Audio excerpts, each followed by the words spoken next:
Hello, friends, and welcome back. Today, we dive into the haunting world of the pledge. The story begins with a mysterious man who lures little girls by claiming to be a magician, only to have them vanish without a trace. Detective Jerry Blake, a man who has spent his life unraveling the darkest crimes, is on the brink of retirement. His colleagues throw him a heartfelt farewell party, complete with a dream trip to Mexico. But just as he is about to step into his new life, news breaks of a body discovered in the nearby woods. With only hours left on the job, Jerry cannot resist one last case.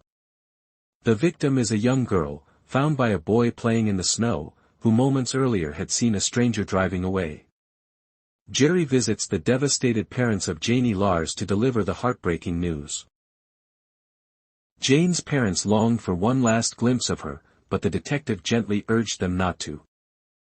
Through tears, Janie's mother explains the confusion that led to her daughter's disappearance. On Wednesdays, Janie was supposed to practice music at her grandmother's, but sometimes she came home instead. Each family member assumed the other was safe, never realizing she was missing.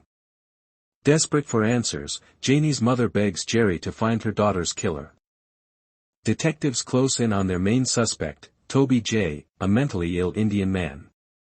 The boy who discovered the girl's body recognizes both Toby and his car.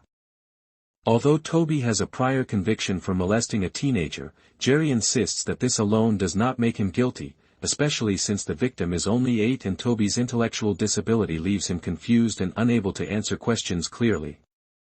He claims he was hunting in the mountains. Under harsh interrogation, Toby confesses to the crime, though he seems lost and bewildered. Overwhelmed by the pressure, he takes his own life. With a video of his confession in hand, the police swiftly closed the case. The next day, Jerry waits at the airport, ticket in hand. He buys a drink, uneasy, and watches news of Toby on the TV as his plane takes off without him. Drawn back to the city, he seeks out Janie's grandmother but loses his way, stopping at a small shop for directions.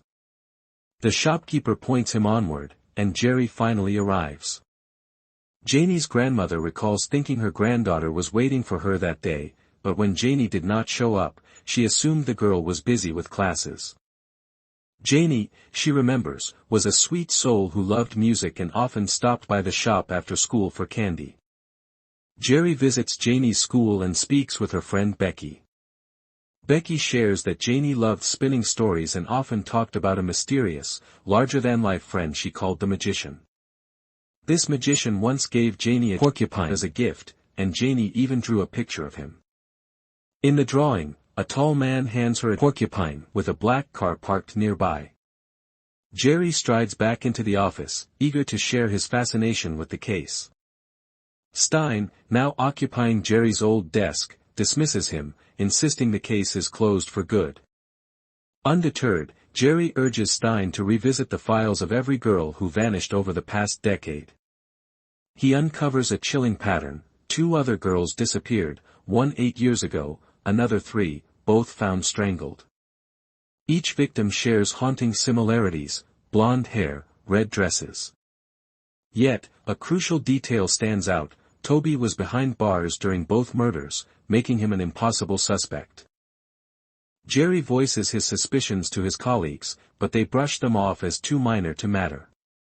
He insists that the similarities are all he can see, refusing to be distracted by the differences. Producing a photo of the girl taken just days before her death, Jerry points out that the suspect looks nothing like an Indian, challenging the official story. The police remain unmoved, declaring the case closed. Jerry reminds them of the promise he made to the girl's mother: he will not rest until the real killer is found. His colleagues, sensing his struggle with retirement and the weight of change, urge him to let go. But Jerry stands firm, determined to keep his word. Discovering that all the crimes took place in the same neighborhood, Jerry heads straight to the heart of the mystery. He buys a modest gas station with a generous offer, settling in as its new owner.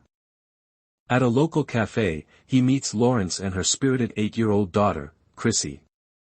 Every black car that pulls into the station catches his eye. He carefully notes each license plate, always on alert. Seeking answers, he even consults a psychologist, sharing a photograph of Janie in hopes of uncovering new insights. The psychologist suggests the painting might be nothing more than the girl's imagination, but Jerry pushes back, pointing out the car's striking realism. The specialist insists the drawing reveals only the girl's inner world, not the identity of the murderer. The man in question wins Janie's trust with gifts and kindness, hinting that the danger could return. The specialist grows uneasy about the detective's obsession with the case and starts probing Jerry about his retirement, his nervousness, and his anxious demeanor. Unwilling to answer, Jerry slips away.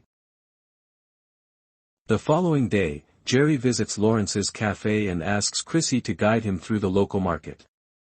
Across the street, he catches a glimpse of himself and Janie's mother, as if watching a memory unfold. At the market, Chrissy encounters a girl who gifts her a brush decorated with a porcupine, a symbol that the local master sketches on all his belongings. When Jerry visits the master's home, he finds her in a wheelchair, explaining she manages everything with her son's help. Her son, who works various jobs and preaches at the church, lives alone and drives a black car. Though the sign reads "closed for the night," a loud knock echoes through the house. Jerry opens the door to find Lawrence, battered and desperate, her fear of her ex-husband playing on her face. She confides that she cannot report him for child support and is too afraid to go home. Jerry offers her and her daughter a safe haven for the time being. The next day, as Chrissy builds a snowman in the field, a car pulls up and a man steps out, speaking to her with gentle words. By the time Jerry arrives, the man has vanished. He is the church preacher, who asks Chrissy about her knowledge of God and listens as she invites him to the church. Jerry urges Chrissy to promise that if any man approaches her, she will tell him immediately. Although Jerry's suspicions about the preacher linger, he finds no evidence to support them. Chrissy and her mother move into Jerry's home, and Jerry quickly grows fond of them.